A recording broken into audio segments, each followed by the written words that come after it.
My views. What's her greatest accomplishment? Kamala's greatest accomplishment. I mean, I don't know. I don't. No, can you name a single accomplishment? I don't follow politics that much, to be honest. Yo, what's going on, everybody? It's your boy Big Blue, and we're back with another video. This one's gonna be once again from Charles Kirk. Gonna be interesting. It seems like he's starting to convert some people. I don't know what's going on. Again, Charlie Kirk. I get a Kamala voter to want a MAGA hat. That's kind of serious. Oh, I don't know why I thought it was female specific. Okay, so maybe male, maybe female. But interestingly enough, let's go ahead and check this video. And again, people, look, I'm down for debates. I'm down for conversation. I'm down for people stating their opinion because all opinions are welcome. Yo, if you have somebody that's on the not on the same level of Charles Kirk, but a liberal equivalent to Charles Kirk, send me their channel, their page, or whatever, so that I can see what they're talking about. Because I guess the algorithm is just too strong, and of course they're only going to send me Charles Kirk. But if you guys show me somebody that is the opposite of Charles Kirk, then I would be glad to watch and see what they got to say, because I want to see what the other side is really talking about. The stuff that I'm hearing is not solid. It's all mush and all malleable. There's nothing solid. So it's like, how am I supposed to go off of that? I need something solid. Anyways, let's go ahead and get right into it. Million new people under the age of 30 bought homes when Donald Trump was president. Woohoo! Yeah, isn't that great? That's great. I love homes. Yes, good.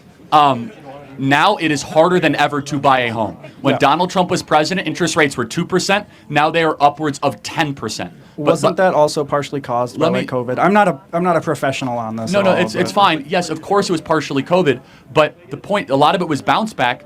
Donald Trump oversaw the greatest economy in American history for people our age. So yes, but to ask the I will. Okay. So I will give them that point. When it comes to a lot of things that happens in the economic sense, there are factors that come into play. COVID switched up a lot of stuff. I guess the idea is how the president had reacted during that time. Did they do stuff that helped the country, or did they do stuff that negatively impacted the country? On top of, hold on, she's wearing a MAGA hat. Okay, interesting. But are they doing stuff that impacts negatively on top of whatever it is that happened? You know, stuff like that. It's all about response. And yeah, I don't know. So let's keep going. Question of deregulation. He got rid of 5 regulations for every 1 new regulation that he put in. Okay. And a lot of it is just paperwork. It's stuff that would drive you insane. Let me actually, so here's a good example. I'm guessing you have student loans, right? FAFSA? No, you don't have student loans? Not yet. I'm a freshman, so. Well, how are you paying? Oh my gosh, shall I continue this video? What do you mean not yet? What do you mean? How are you here? Whatever. Okay. He has some explanation. Okay. Paying for college. I mean, I don't have. I have FAFSA money. Okay, that's a student. That's a student loan, right? Well, it's a grant, so I don't have to pay it Okay, back. so I'm paying for your college. Yeah. Well, and when I graduate, I'll be paying. So got it. That's fine. Yeah. So my parents are too. That's fine. Okay. Well, that's fine. I'm not insulting. It's fine. It's okay. I hope you learn a lot. It's OPM. Other just people's make money. the dig. Yeah. No, it's fine. But no. So when you were filling out those forms, was there ever a time where you felt a little exhaustive and it was like a little duplicative? No, the forms this year were actually really good. They were.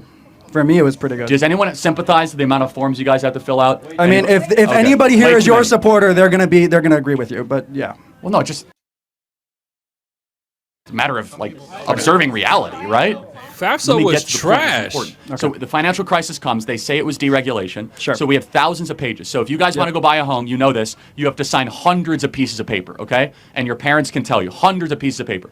So a small bank, let's say like the Bank of Madison, they have like 15 employees. Sure. So when they have to fill out pieces of paper, that is time, energy that they can't afford. JP Morgan is a multi-trillion-dollar company. For them, extra pieces of paper is nothing. So who does regulation hurt more? The local Bank of Madison, Wisconsin, or J.P. Morgan? But are you not cherry picking like what regulation is? Like I'm talking about environmental regulation. I've already told you. So you have a very specific, narrow view of regulation. No, I'm asking you about a specific type of I've already told you on the regulation. environmental side. But let me be very clear. That you're most pro regulation is environmental paper. You know, most regulation. regulation is paperwork, right? Sure. You should go read the National Registry. I encourage you guys to do it. It is millions and millions of pages of unnecessary things that have to be notarized, and a lawyer has to sign it, and then it has to be a committee. And small businesses don't have the bandwidth or the money to comply with that, whereas big businesses do, right? Yeah. How do you suppose we regulate them? Is Well, that that's like the question, right? Is that the government also sucks and big corporations suck, so what's the solution? So you'd call for like a complete governmental reform? Would you call for a stronger federal government? Probably not. No, I think that probably probably empowering the little against the big through increased competition and entrepreneurialism is probably the best solution. But so you're still controlling like monopolies and so forth because well, big no, companies most like monopolies right Amazon. now are made possible thanks to the government. So, for example, Pfizer, AstraZeneca, Moderna, Johnson & Johnson, they remain vaccine manufacturers because of the government funding. And the government pumps tons of money in them through NIH funding and vaccine funding. Same could be said for the biggest food companies. They get huge agricultural subsidies. Big oil companies get big oil subsidies. Yeah, I mean, anyway. She's mad at me this whole time, but she okay, will agree but with I'll summarize this conversation. I think you're coming at this in good spirit.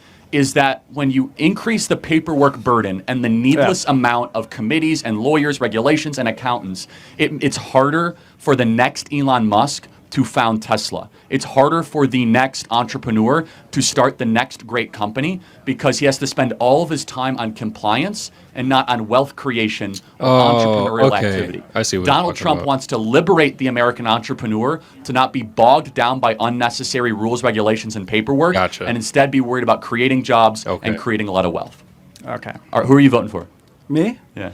Probably Kamala. Why? Or I'll just write somebody in, but probably Kamala. It's just my views. What's her greatest accomplishment? Kamala's greatest accomplishment? I mean, I don't know. I don't. No. Can you name a single accomplishment? I don't follow politics that much, to be honest. I couldn't name Trump's. But then why Kamala? Because you just like instinctively said Kamala. Because I'm a Democrat. I'm a registered Democrat. But can you just help me out? Because I've seen Project 2025. I don't really agree with a lot of this stuff. Okay, here we go. This is a lot of people. Same mindset. I'm a registered Democrat, grew up Democrat, parents are Democrat type stuff. We can't live by that. If you absolutely follow with the policies, with the platform, and with everything that the president says that, or whoever it is that's running says that they're going to do, then okay, I don't have an issue with you choosing whoever. But if you have answers like this, no, bro, you got to do your research and the crazy thing is they're in college. So a lot of stuff isn't going to affect them directly because all they're doing is just accumulating student loans. They ain't worrying about that. That's all they're really worrying about. So it makes sense. I was the exact same way when I was in college, and now I'm not in college. And now I got big boy stuff I got to take care of. And the way that the government is running, it's not really helping me out. Not that I'm asking for help, but it's making things a whole lot more difficult for me. Let's put it like that. So, sorry, let's go. What? I mean, dude, what do you want me to say? I told you I'm not a professional on this stuff. Anything? Yeah, I mean, you're voting for Kamala. I'm curious why. Should I not vote? I mean, I think you should vote for Trump, obviously. Oh, why should I vote for Trump? Well, because you'll be wealthier, happier. There won't be World War III. We'll have a border. Can you tell me why? Yeah, absolutely. Because for 4 years we saw that people your age were able to own homes. Your wages went up. We saw people my age. I'm 18. People my 18 years old buying homes. There's a lot of people 18. Surprisingly, there's a lot of 18-year-olds that are doing what they need to. I feel like a lot of them may be getting help. Of course, a lot of them getting assistance from their parents. But I mean, the fact that the parents are able to do that, that's a plus. Actually work and don't go to college, believe it or not. I know that's hard to believe. It's not hard to believe. I have a brother who's a blue-collar worker. He's an electrician. Okay, so then you understand it. So blue-collar workers saw their wages go up the most under Donald Trump. Younger voters were able to buy homes under Donald Trump. We saw the greatest economy in American history. Donald Trump had peace across the world. We first president. But isn't he peace with who? I mean, Well, Putin did not invade Ukraine.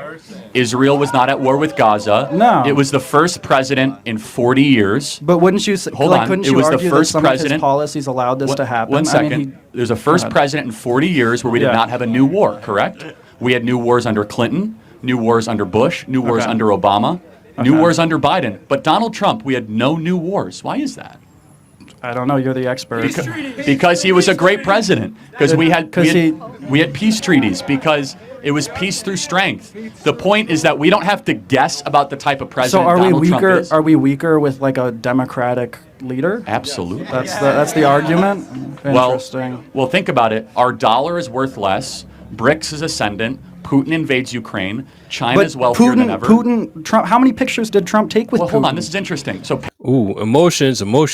Does that matter? Does it really matter? Yes, for a lot of people, it's like, oh, you're with the enemy. Well, it's better to be. What's that saying? Keep your friends close, but your enemies closer. Very interesting saying. Now I'm seeing that. Now that I'm seeing the way that Trump was, he was very close with the enemy. I mean, yeah, be close with your enemies so that you know exactly what's going on, so that they know what you're about. I don't know for sure what happens with the presidents and all that stuff. But, yo, what's going on, everybody? If you reach this far into the video, that means that you are a real one, and I appreciate it. I appreciate you. We reached 500 subs, which is great. Thank you guys so much. And that being said, we're halfway to our goal, which is 1,000 subs. Let's clap it up. So as a token of my appreciation, we're going to be doing a small giveaway once we hit the goal. But do know that as this channel continues to grow, the giveaway amount is also going to grow. But more details is going to come later on. And if you're new to the channel, go ahead and like, subscribe so you can be part of this great community of living one get it. Let's go ahead and get back to the video. So far, Kirk isn't lying. pictures are a bad thing? Well, wait, hold on. why is he so associated with Interesting. him? That's an interesting question. So Well, under okay, I'm glad it Obama, is. Putin takes over Crimea. Okay. Under Biden, Putin invades eastern Ukraine. Yet his buddy with Trump, he doesn't take any land of Ukraine. Why is that? I don't know. Because Donald Trump used diplomacy, and he was able to have Vladimir Putin understand that you take a square inch of Ukraine, we will launch rockets into Moscow. Would we really do that? Do you think we would have done that under Trump? It doesn't even matter if you think it or not. What we know is the reality is that hundreds of thousands of Ukrainians did not die under Donald Trump's watch. They did die under Kamala Harris and Joe Biden. Sure, yeah. I can't argue with that. I mean, I don't. How many American soldiers died under Trump? Very few. How many died under Biden? A lot, actually. How many? 13 in one day at the Bagram withdrawal in Afghanistan. Okay. Yeah, and not to mention the American hostages killed just the other day. Where? In Gaza. In Gaza? Yeah, they were American passport holders that were American Were they citizens. like press people? No, they're American citizens that were at a rock concert, like a rave concert in southern Israel, were kidnapped by whack. Gaza. So we are on the verge of World War III. Our dollar is worth less than ever before. It is harder than ever to buy a home. The economy is worse for everyone in this audience than it has been in over 30 years. You're saying all this stuff, but again, like I came to you about environmental regulations. No, for sure. and But stuff. no, this is. No, I know, but I just want to go back to. I asked you. Yeah. That's fine. You can vote whoever you I mean, want to. this is like led to this. I understand that I've contributed to it. No. It's totally fine. Obviously, I asked you why you'd vote for Kamala. You gave an answer. Yeah. And you have a right. I don't know. Yeah. Fair enough. Okay. I will go home and do research. Come back and tell me an accomplishment. And When will you be back next?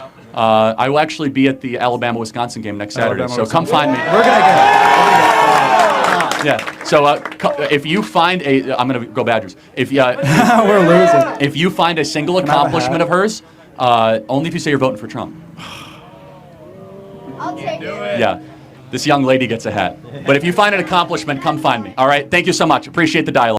Okay, so interesting thing. Okay, so there's one thing that I kind of realized when it comes to trying to convince somebody to do something. You can bring something to their attention that they may not have thought about before, which is great. I mean, helping somebody think in a different way, have a different perspective, that's absolutely fine. But he came to him about a specific thing about what the greenhouse gases and environment, greenhouse gases. He came to him about the environment. There was something that I learned when I was younger. My youth pastor, well, my mentor, he actually assisted me, and he wasn't even talking to me directly, he was talking to somebody else, but he said something that really caught my attention. If you're trying to convince somebody or really trying to get somebody's attention on something, it more than likely has to be something that's going to catch their interest or something that they care about. If it's something like the man said right here, everything that Kirk was saying over his head, he doesn't care. He wasn't even thinking about it. He wasn't thinking about it before. He's going to go do some research, but just throughout the conversation, this is stuff that he didn't ask for. He was caring about the environment.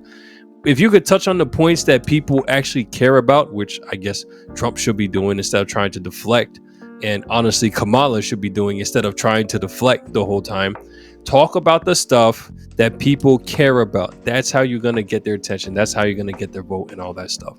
You talk about stuff that they don't care about, you're making it harder on yourself because now you got to do more convincing in a sense. But nonetheless, I think that he helped that young individual understand a little more, which I guess for Charles Kirk's capacity, he's able to do that anyways, just be able to dish out whatever. He has that capacity. I don't have that capacity to just be trying to figure out different ways after I'm explaining a whole bunch of stuff and now I'm trying to convince you that what I'm explaining to you is good. Kirk has that capacity. But yeah, for this young gentleman, he seems like that's the thing growing up my whole life. It's just been around being Democrat just because my parent, or at least my mom, was Democrat. My dad, I didn't know. I'm pretty sure that he was Republican, but the things that I was told, in me living in New Jersey, which was a Democratic state, that's just what I knew when it came to politics. So I stuck with it, and I kind of had that same mindset where I wasn't really digging deep into politics to really know exactly what means what, who's doing what. I just cared that, you know, blue's my favorite color, so I'm going with blue. I mean, heck, I'm wearing a blue shirt right now, and that's all I cared about. But I mean, hey, it is what it is. But anyways, if y'all like the video, go ahead and hit that like button. Go ahead and hit that bell if you want to see more videos. And if you're new to the channel, go ahead and subscribe. I'm gonna catch y'all later. Take it easy. Peace.